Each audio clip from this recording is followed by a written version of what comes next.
Selamat pagi saudara-saudari Dokin Altum yang terkasih. Jumpa kembali dengan Renungan Katolik pada hari Senin, tanggal 9 Agustus tahun 2021 pada pekan biasa yang ke-19. Hari ini kita akan membaca dan merenungkan dari Injil Suci menurut Santo Matius bab 17 ayat 22 sampai dengan 27. Marilah kita hening sejenak dan berdoa pada Tuhan. Dalam nama Bapa dan Putra dan Roh Kudus. Amin. Puji syukur kami panjatkan kepadamu Bapa atas segala berkat yang Engkau berikan kepada kami. Curailah hati kami dengan terang Roh Kudus-Mu, agar kami dapat memahami sabda-Mu yang akan kami dengarkan pada hari ini. Agar sabda-Mu menjadi kekuatan serta penghiburan kami di masa yang sungguh sulit ini akibat pandemi COVID-19. Demi Kristus, Tuhan dan pengantara kami, kini dan sepanjang segala masa. Amin. Sekali peristiwa, Yesus bersama murid-muridnya ada di Galilea. Ia berkata kepada mereka, Anak manusia akan diserahkan ke dalam tangan manusia, dan mereka akan membunuh dia, dan pada hari ketiga ia akan dibangkitkan. Maka hati murid-muridnya itu pun sedih sekali. Ketika Yesus dan murid-muridnya tiba di Kapernaum, datanglah pemungut bea bait Allah kepada Petrus dan berkata, Apakah gurumu tidak membayar bea 2 dirham itu? Jawabnya, Memang membayar. Dan ketika Petrus masuk rumah, Yesus mendahulunya dengan pertanyaan, Apakah pendapatmu Simon? Dari siapakah raja-raja dunia ini memungut bea dan pajak? Dari rakyat atau dari orang asing? Jawab Petrus, Dari orang asing. Maka kata Yesus kepadanya, Jadi bebaslah rakyatnya, tetapi supaya jangan kita menjadi batu sandungan bagi mereka, pergilah memancing ke danau, dan ikan pertama yang kau pancing tangkaplah dan bukalah mulutnya. Maka engkau akan menemukan mata uang 4 dirham di dalamnya. Ambillah itu dan bayarkanlah kepada mereka, bagiku dan bagimu juga. Demikianlah sabda Tuhan. Saudara-saudari yang terkasih, Injil yang baru saja kita dengarkan memberikan petunjuk pada kita bahwa untuk mengikut Yesus Kristus bukan dengan kemuliaan tetapi dengan penderitaan, seperti sabda Yesus. Anak manusia akan diserahkan ke dalam tangan manusia, dan mereka akan membunuh dia, dan pada hari ketiga ia akan dibangkitkan. Yang dimaksud tangan manusia adalah kuasa dunia yang melawan kekuatan keilahian dalam diri Yesus Kristus.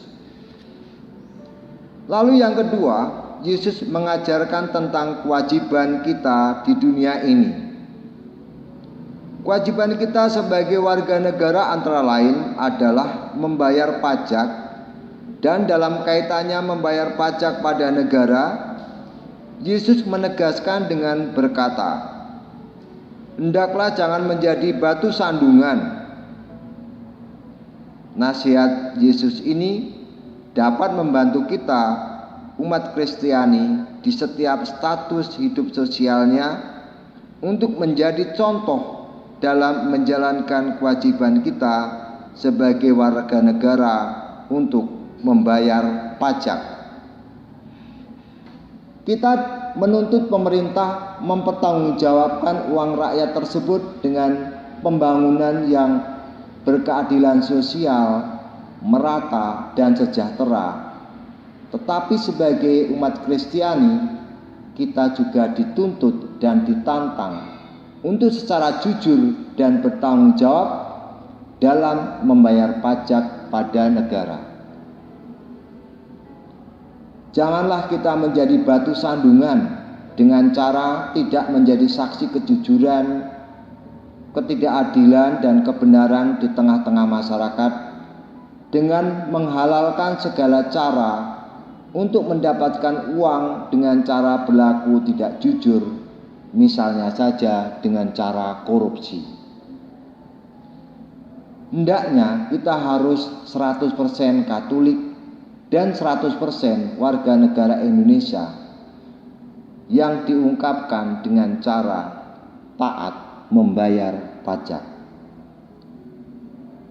Yesus tidak pernah menggunakan statusnya sebagai anak Allah untuk mencari kemudahan dan untuk memenuhi kepentingan diri. Yesus sangat berkuasa menyembuhkan orang sakit, mengubah air menjadi anggur, memberi makan 5.000 orang laki-laki dengan 5 roti dan 2 ikan, mengusir roh jahat dari seseorang, bahkan membangkitkan Lazarus yang sudah meninggal, pun tetap bersedia membayar pajak ketika masuk ke bait Allah seperti kebanyakan orang. Yesus tetap solider dan tidak mau menjadi batu sandungan bagi orang lain. Di dunia saat ini menawarkan aneka kesenangan dan kenikmatan hidup yang bisa saja diperoleh secara instan atau cepat dengan cara tidak jujur yang mengabaikan kerja keras dan jerih payah. Mental mencari enak dengan jalan pintas, menghalalkan segala cara untuk memperoleh dunia ini dengan cara mencuri, merampok, dan korupsi semakin menjadi-jadi. Saudara-saudariku yang terkasih, dalam Injil tadi, Yesus tidak secara langsung memberikan 4 dirham pada Petrus untuk membayar pajak. Padahal jika Yesus mau, dengan kuasa keilahiannya, ia bisa melakukan dengan cara yang ajaib.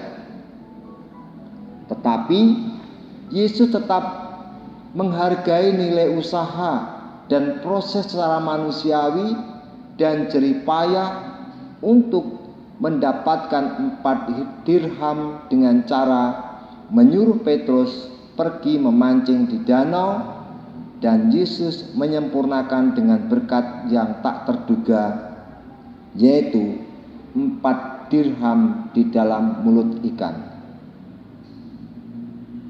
Saudara-saudariku yang terkasih, bagaimana dengan kita?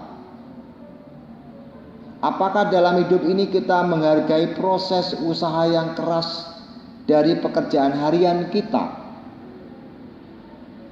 Atau sebaliknya, kita bermental mencari jalan yang mengenakkan serta lekas menyerah sehingga menempuh jalan pintas yang tidak Kristiani dan tidak ilahi sifatnya?